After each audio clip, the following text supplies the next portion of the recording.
Hey everybody, what is up and welcome to my Rock Band 3 Customs of the Week, and let's cover the C3 release. I'm going to cover the whole release. We got a Guns N' Roses Use Your Illusion 1-pack, and this was a great release. There's definitely more of their deeper cuts. This first song is Dust and Bones. This one is another Izzy Stradlin song that he wrote and as well he sings lead vocals on. And this is definitely the easiest song of the pack, but it's my favorite song, at least from a listening point of view. It's not challenging really on any particular instrument, but I just like the song so much that I really enjoyed it.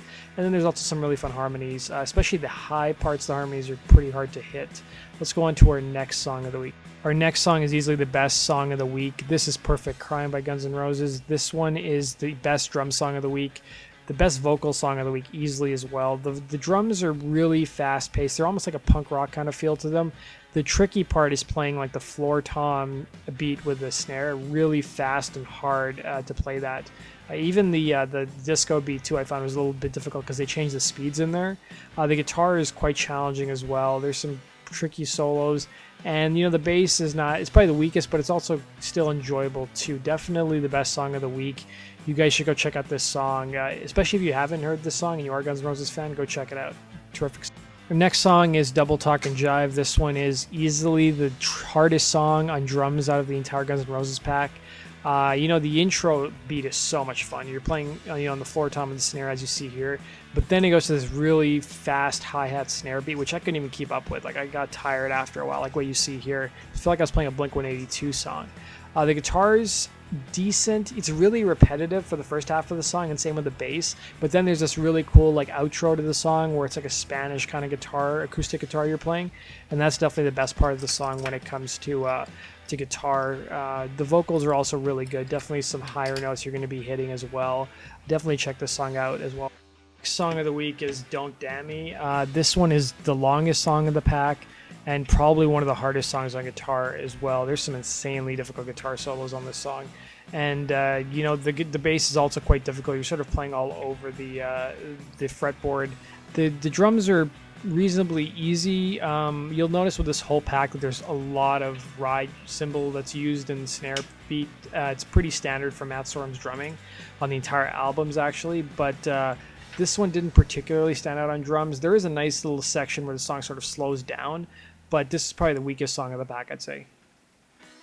The last song of the GNR pack is Back Off Bitch, and it's probably one of the most controversial songs along with Get in the Ring that was released from this pair of albums.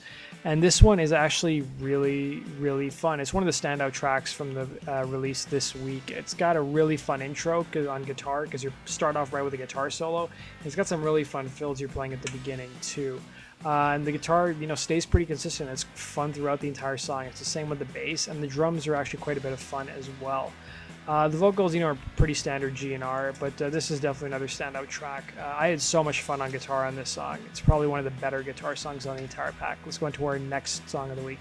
And what a weird coincidence we had this week. We got a Guns N' Roses pack from C3, and then we had another guy, Nunchuck and Genesis. They released their own Guns N' Roses song as part of their weekly release, and this one is Down on the Farm. This is from their 1993 album, The Spaghetti Incident. So it's a cover of a punk rock band from England called the UK Subs, and it was actually one of the last songs they played with the original drummer Steven Adler. And this is a fantastic cover. It's one of the best songs off the album, and this one is another great full band song. Really fun on drums. Super fun guitar. It's more on the easier side compared to the other GNR releases this week. Same with the bass as well. Definitely one of the best songs. The only downside is that there are no pitched vocals. Everything is talkies, but a fantastic song. You should definitely check it out. Getting away from the GNR songs of the week, we have Green Day once again returning to the customs community. This was a song that was sorely missing in Green Day Rock Band. I still have no idea why they didn't include this song. This is Waiting by Green Day, and I really picked this song because I really like listening to the song. It's definitely on the easier side of things on all instruments. The drums are pretty standard rock beat you're going to be playing.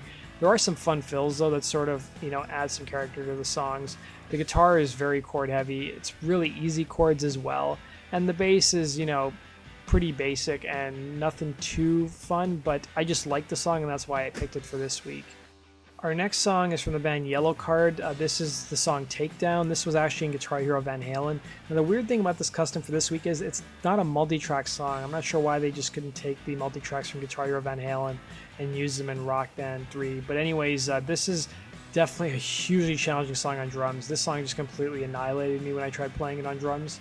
It's very punk rock kind of drums to it. The guitar is probably on the easier side. There are some sections where I found I had to do a little bit alt strumming, and the bass is definitely the weakest instrument. I hate songs like this on bass just because of the amount of alt strumming and the amount of repetitiveness you have just playing the one color over and over again. Let's go into our next song. Final song of the week is from the band Chicago, and this one, I've talked about a lot of good drum songs. This one is probably the best song of the week on drums. This is called Beginnings. This song absolutely destroyed me on drums. I think I played it the first sight read. I scored 92% on it, which I was actually pretty proud of considering how difficult this song is. There's so many different fills. Like, I swear you will not be playing the same fill more than a couple times in this song. And it's a pretty long song as well. The guitar is really heavy on the acoustical side. It's a lot of, three-finger chords. The bass is fantastic. I'd say the bass is actually more enjoyable than the guitar. And then there's also full band harmonies as well. So that does it for my week's customs. I want to thank you guys for watching. And to stay updated on the latest Rock Band 4 news, hit the subscribe button. Take care.